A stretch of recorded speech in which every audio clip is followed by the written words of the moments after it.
हमारे channel haunting tube को subscribe करें और बेल आइकॉन दबाएं लेटेस्ट अपडेट्स पाने के लिए।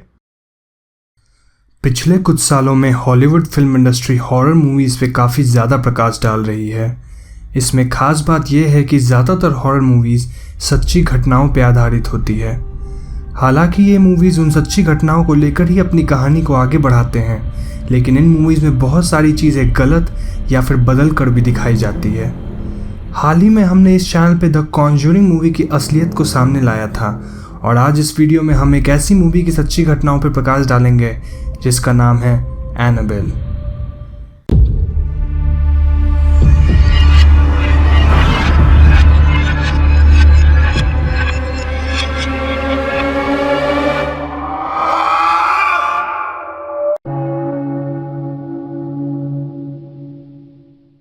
ये बात सन 1970 की है, जब डोना नाम की एक लड़की को अपने 28वें जन्मदिन पर अपनी माँ से एक डॉल गिफ्ट में मिली।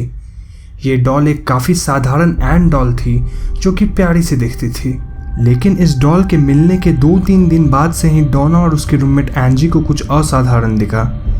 जब भी वो इस डॉल को कमरे में किसी विशेष स्थान पर छोड़ के बाहर जाती थी तो उनके वापस आने से पहले ये डॉल अपनी जगह बदल चुकी होती थी।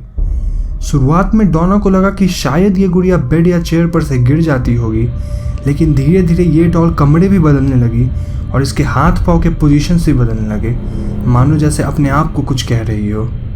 इन घटनाओं के बाद डोना और एंजी को लगा कि शायद कोई उनके घर के अंदर आके उनके साथ ऐसा मजाक कर रहा है, क्योंकि उन्हें डॉल के साथ अब कई नोट्स भी मिलते थे जो कि किसी बच्चे द्वारा लिखे हुए लगते थे। इन नोट्स में कुछ ऐसी बातें लिखी होती थी, हेल्प अस और हेल्प लाउ। मैं आपको बता दूं कि लाउ डोना और एंजी का एक अच्छा दोस्त था। ये घटनाएं कुछ दिन तक चलती रही, तभी अचानक एक दिन डोना ने इस गुड़िया के हाथ को खून से लथपथ पाया। अब पानी सर से ऊपर जा चुका था, इसलिए डोना और एंजी ने एक साइकिक की मदद ली जिसने सांसे नाम की प्रक्रिया का उपयोग इस डॉल पे किया। इस प्रक्रिया के दौरान उन्हें पता चला कि इस गुड़िया के अंदर एक 7 साल की बच्ची की आत्मा प्रवेश कर चुकी है, जिस बच्ची का नाम एनाबेल हिगिंस था। इस बच्चे की मृत्यु कुछ साल पहले इसी जगह पे हुई थी जब ये घर और अपार्टमेंट्स नहीं बने थे।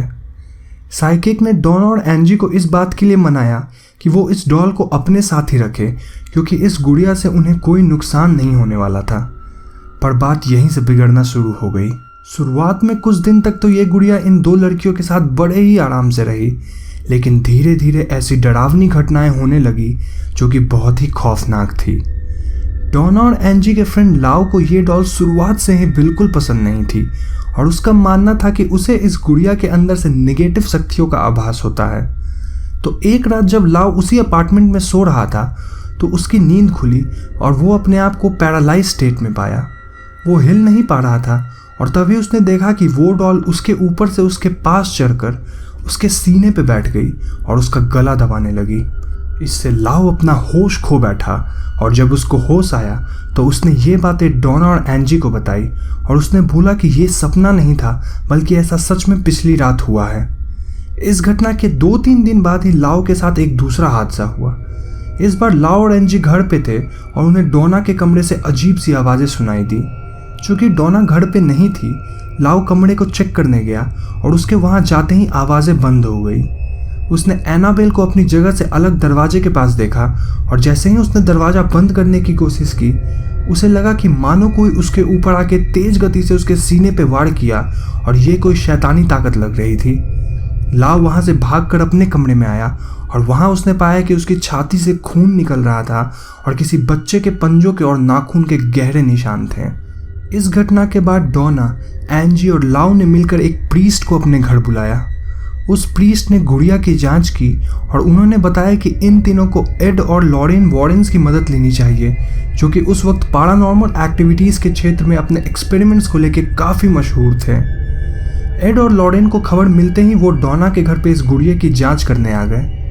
उन्होंने बताया कि इस डॉल में किसी बहुत ही ताकतवर आत्मा का कब्जा है और ये इन तीनों में से किसी एक के शरीर पे अपना हुकूमत जमाने की कोशिश में है।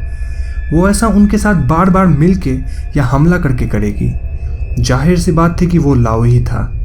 लाउ के कहने पे वॉरेन्स ने एक प्रीस्ट की मदद से इस डॉल पे एग्जॉर्सिज्म की प्रक्रिया का इस्तेमाल किया।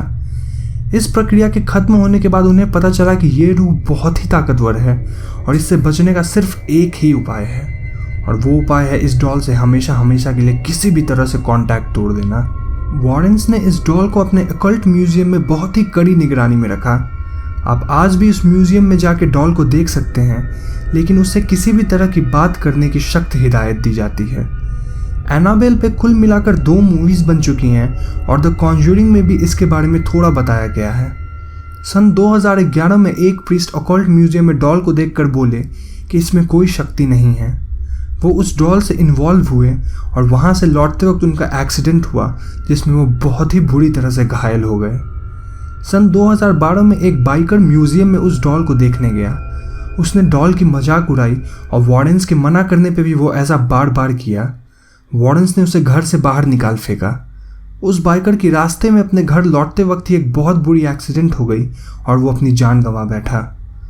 हाल में ही खबर आई है कि मूवी में एक औरत इस पे हंस रही थी और मूवी खत्म होने तक उसको दौरा पड़ने लगे और ऐसा लग रहा था मानो उसके शरीर पे किसी ने काबू कर लिया हो। तो मैं आप सभी व्यूअर्स से अनुरोध करता हूँ कि आप इस वीडियो को मजाक में ना लें और किसी भी तरह से इस डॉल का मजाक ना बनाएं।